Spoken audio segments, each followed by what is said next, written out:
সেই এই প্রথম একটি পূর্ণাঙ্গ শিক্ষানীতি যখন পেশ করছিল এই উপমহাদেশে, তখন সে বলছিল তারা যে আমরা এমন একটি শিক্ষানীতি এই উপমহাদেশে দিলাম, যে শিক্ষানীতিতে জ্ঞান অর্জন করার পরে রক্তে মাংসে হবে ভারতীয়, চিন্তায় চেতনায় হবে ইংরেজ।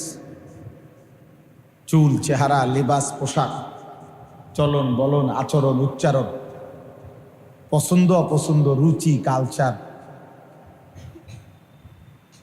বদলে যাবে। ফলে এটাই হয়েছে। আজকে আমরা একটা দুইটা ভাগ হয়ে আছি। ওনারা জেনারেল শিক্ষিত আর আমরা হুজুর। একটু বেকুব ধরনের যারা এরা হলো হুজুর, একটু চালাক ধরনের যারা এরা হলো জেনারেল শিক্ষিত। আমি গত বছর এটা শুনছি। আমি তো পাকিস্তান গেছিলাম, করাচিতে 6 দিন ছিলাম গত বছর অক্টোবর মাসে।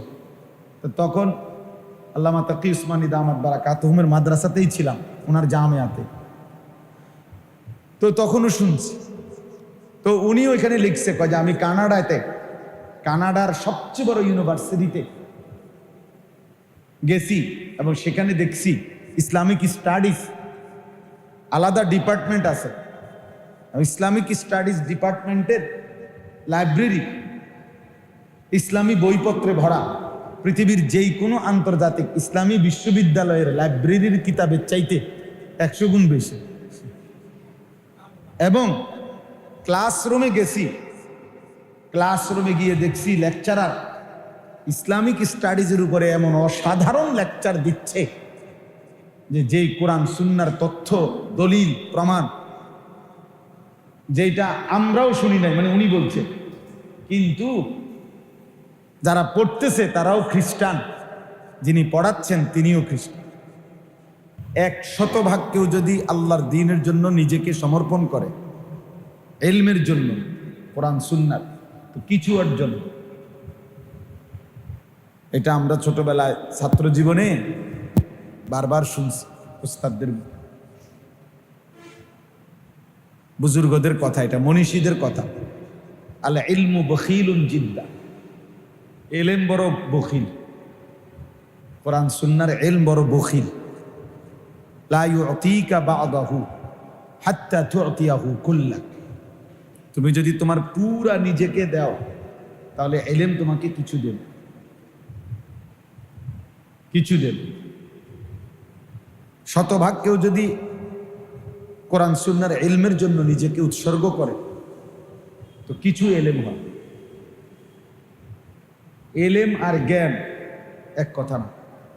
আমরা বাংলা অনুবাদ করি আর কি জ্ঞান, বাস্তবিক অর্থে জ্ঞান এটা যথোপযুক্ত অর্থ নয়। এর পূর্ণ অর্থ বুঝাবার মতো কোনো শব্দ বাংলায় নাই। মানে ইলম শব্দের অর্থ বুঝাবে এমন শব্দ বাংলা ভাষায় নেই। পৃথিবীতে আরবি ভাষার চাইতে অর্থবহ অন্য কোনো ভাষায় এত বিপুল পরিমাণ শব্দ ভাণ্ডার অন্য কোনো ভাষায় নেই। আরবি ভাষাই হচ্ছে সবচেয়ে সমৃদ্ধ ভাষা।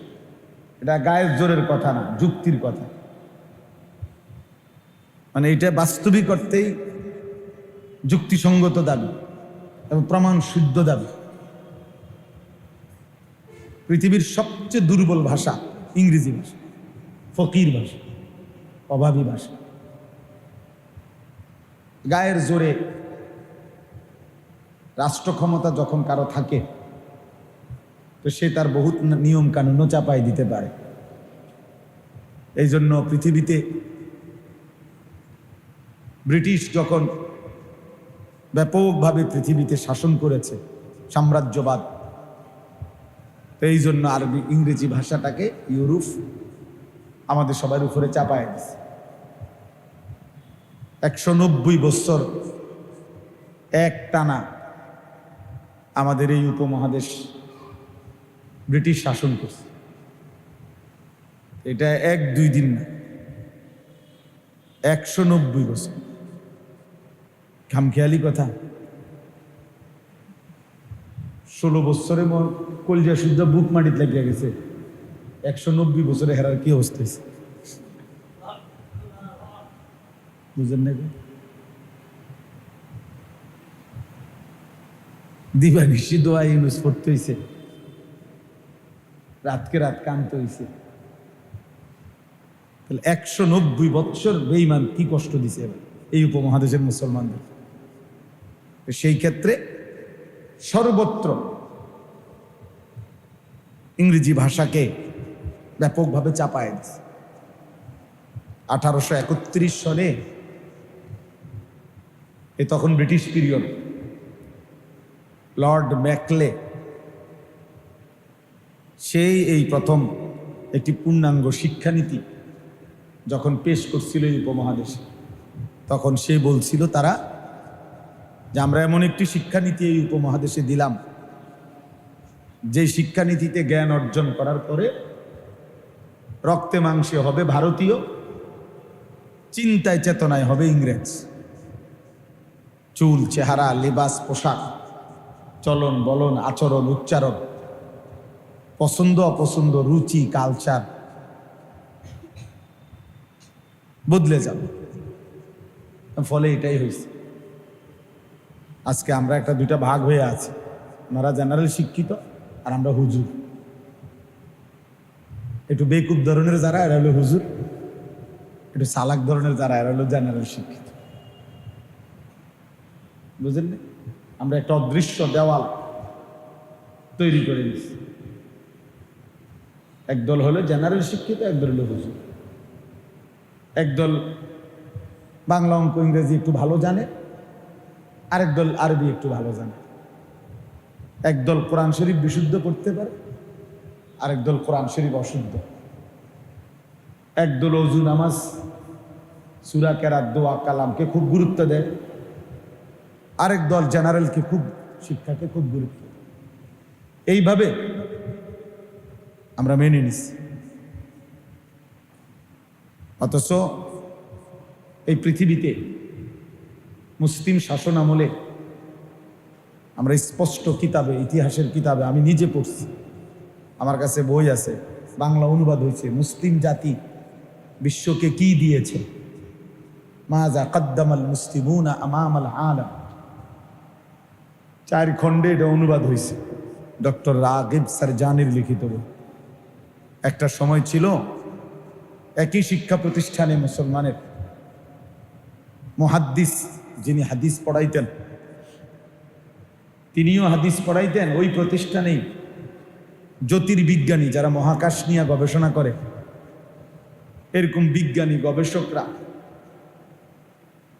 চিকিৎসা বিজ্ঞানীরা, ওনারাও সেখানেই গবেষণা করতেন। আর নামাজের ওয়াক্তে যখন বের হইতো, মসজিদে ঢুকতেন, তো নতুন কেউ আগন্তুক চিনত না কে মুহাদ্দিস, কে ডাক্তার।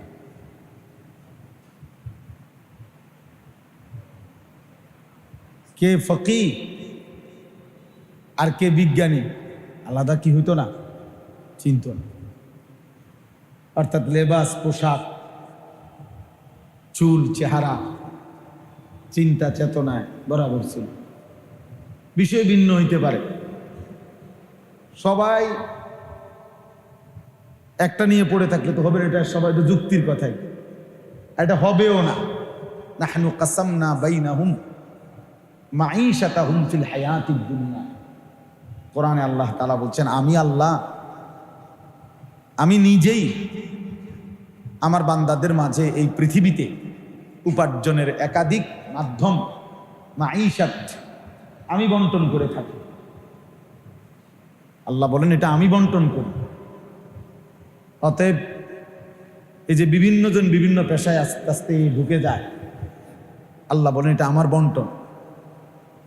আমার দুনিয়া চালাইবার জন্য আমি আল্লাহই আমার বান্দাদের দিলে, এক একজনের অন্তরে এক এক কাজের প্রতি আমি আল্লাহই আগ্রহ তৈরি করে দিই। কুল্লুন মুয়াসসারুন লিমা খুলিকা লাহু, নবীজি সাল্লাল্লাহু আলাইহি সাল্লাম বলেন হাদিসে, প্রত্যেক ব্যক্তিকে আল্লাহ তাআলা যে কাজের জন্য সৃষ্টি করেছেন, নবীজি বলেন আল্লাহই তার জন্য ওই কাজ সহজ করে দেন।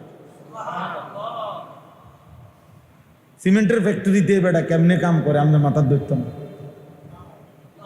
রডের ফ্যাক্টরিতে বেটা কেমনে কাজ করতে, মানুষ কিনা প্লাস্টিক, এই গরমে হে কেমনে কাজ করে আমাদের মাথায় ধরত না।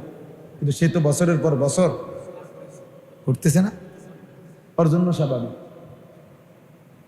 আমি একবার ছাতক সুনামগঞ্জ গেছি, চুনের ফ্যাক্টরি দেখছিলাম। তখন চুন, পানের সাথে যে চুন খায়, তো এই বড় বড় পাথর পোড়াইয়া চুন বানায়।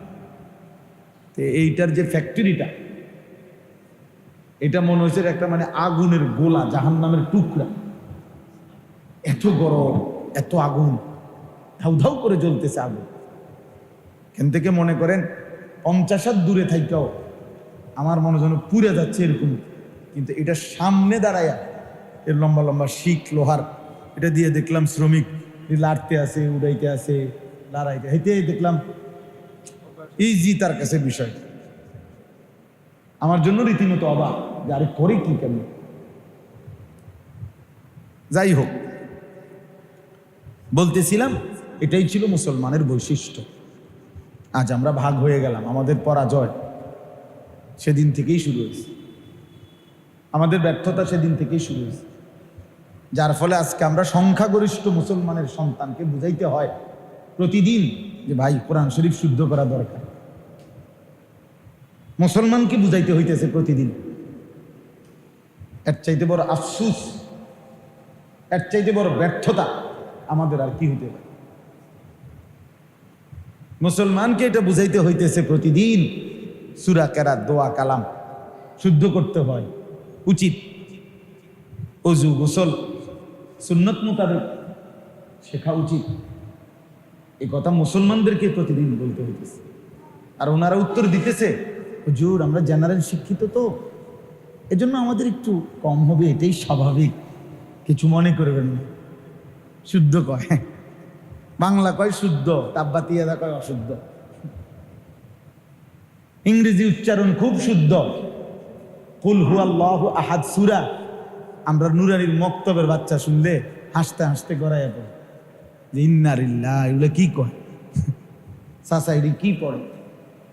অথচ এটা যে একটা লজ্জা, এটাও ওনার বিবেকের মধ্যে নাই। এটা যে একটা ব্যর্থতা, এইটাও ওনার বুঝের মধ্যে নেই। দুশ্মন তার ব্রেন এভাবে ধোলাই করে দিছে, কোরআন শরীফ অশুদ্ধ হওয়া যে একটা সমস্যা, এইটাও বুঝে না। অথচ সে মুসলমান। দুশ্মনের সফলতা এটা, আমাদের ব্যর্থতা। আমাদের একটি বড় অংশ জেনারেশন থেকে এটা বুঝাই দিছে কোরআন শরীফ অশুদ্ধ হওয়া ত্রুটি না, কিন্তু ইংরেজি উচ্চারণ অশুদ্ধ হওয়া ত্রুটি। বাংলা একটা দরখাস্ত ভুল হওয়া এটা ত্রুটি। হাজারবার আমরা মাইপা লিখছি যে বরাবরের তলে একটু ডান দিকে বরাবর। প্রধান শিক্ষক মহোদয় এটা মনে যেন সুতা দিয়ে মাইপা লিখছি আমরা। আগে এমন ছিল, মাসুম জানো না, ওই যে আমরা রুল করতাম যে দাগ দিয়া দিয়া স্কেলের মতো এগুলারে, এরপরে লিখতাম যে ঠিক বিষয়, এরপরে বিনীত নিবেদন, এই যে মানে দাগ মতো হয়েছে কিনা, যে ওইটার লগে ওইটা মিলবে কিনা, সোজা না হইলে নাম্বার কাটা, সোজা না হইলে নাম্বার কাটা। এত নিখুঁত একটা দরখাস্ত শিখছি বাংলা। নম্বর হইলো হয়তো 5, এটার মধ্যে পুরো বাংলা প্রশ্নের মধ্যে এটার নাম্বার হয়তো 5, কিন্তু এটার জন্য কমপক্ষে 50 বার একটা দরখাস্ত ঠিক করছে। কিন্তু যেই সেজদার উপরে, যেই নামাজের উপরে আখিরাত, যে কোরআনের উপরে জান্নাত কিংবা জাহান্নামের ফয়সালা, 40 বছরেও সেটা কোনোদিন শুদ্ধ করার সময় পায় না। হায় আফসুস, আফসুস এই মুসলমানের উপরে, আফসুস এই পড়ালেখার উপরে, আফসুস। এই জন্য বলছি, ইলম বলা হয় কোরআন সুন্নাহর ওই জ্ঞানকে যা ব্যক্তির মাঝে অর্জন হওয়ার পর আমলে রূপান্তর হয়, সেটাকেই শুধু কেবল ইলম বলে। আর নাই তো এমনি কেউ যদি ইসলামী কোনো কিছু জানে, এটা ইলম না, এটা মালুমাত, এটা হলো অর্জিত কিছু জ্ঞান যেটা সে জানে। এমন জানা সবাই জানে। এমন জানা, অনেকেই জানে, এমন জানা আল্লামা তাকি উসমানী দামাত বারাকাতুহুম, সারা পৃথিবী বিখ্যাত মনীষী। উনি নিজে, ওনার পৃথিবী সফরনামা আছে, উনি যে সারা পৃথিবী সফর করছেন দুনিয়া মেরে আগে। তো বিশ্বজোড়া ওনার সফর, পৃথিবীর প্রায় সকল দেশে, মানে পৃথিবীতে উনি সফর করেন এমন দেশ মনে হয় পৃথিবীতে নাই। আমি গত বছর এটা শুনছি। আমি তো পাকিস্তান গেছিলাম, করাচিতে 6 দিন ছিলাম গত বছর অক্টোবর মাসে। তো তখন আল্লামা তাকি উসমানী দামাত বারাকাতুহুমের মাদ্রাসাতেই ছিলাম, ওনার জামিয়াতে। তো তখনও শুনছি। তো উনি ওইখানে লিখছে, কয় যে আমি কানাডার সবচেয়ে বড় ইউনিভার্সিটিতে গেছি এবং সেখানে দেখছি ইসলামিক স্টাডিজ আলাদা ডিপার্টমেন্ট আছে। ইসলামিক স্টাডিজ ডিপার্টমেন্টের লাইব্রেরি ইসলামী বইপত্রে ভরা। পৃথিবীর যেই কোনো আন্তর্জাতিক ইসলামী বিশ্ববিদ্যালয়ের লাইব্রেরির কিতাবের চাইতে 100 গুণ বেশি। এবং ক্লাসরুমে গেছি, ক্লাসরুমে গিয়ে দেখছি লেকচারার ইসলামিক স্টাডিজের উপরে এমন অসাধারণ লেকচার দিচ্ছে যে যেই কোরআন সুন্নাহর তথ্য, দলিল, প্রমাণ যেটা আমরাও শুনি নাই, মানে উনি বলছে, কিন্তু যারা পড়তেছে তারাও খ্রিস্টান, যিনি পড়াচ্ছেন তিনিও খ্রিস্টান।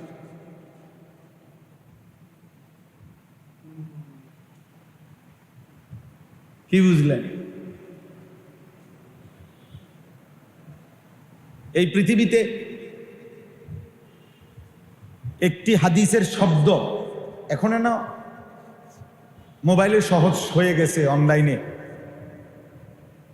কিন্তু আরো আগে মানে একটি হাদিস কোন কোন কিতাবের মধ্যে আছে, এক একটা শব্দ হাদিসের, এটার বড় ডিকশনারি ছিল, মুআজাম আছে বড় বড় 12-14 খণ্ডে। এগুলা যারা লিখছেন, সাজাইছেন, এক একটা হাদিস কত কিতাবের মধ্যে আছে, হাদিসের কোন কোন কিতাবে এই শব্দটা আছে, এটা সবচেয়ে বড় গ্রন্থ যারা রচনা করছেন, যেই পরিষদ, যে বোর্ড, তারা সকলেই খ্রিস্টান। নিজেদের গবেষণার প্রয়োজনে তারা নিজেরা এটা তৈরি করছে। আমার মাদ্রাসাতেও আছে এই কিতাবগুলো। তাইলে প্রিয় ভাই, আমি বুঝাইতে চাচ্ছি কোরআন সুন্নাহর ইলম আর এমনি অর্জিত কিছু জ্ঞান এক কথা না। ইলম তখন হয়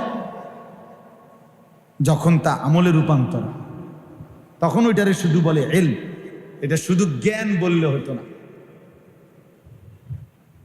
এজন্য আমি অনেক সময় বলি যে কোনো স্কুলের বাউন্ডারি ওয়ালে বিদ্যা অর্জন করা প্রত্যেক মুসলমানের উপর ফরজ।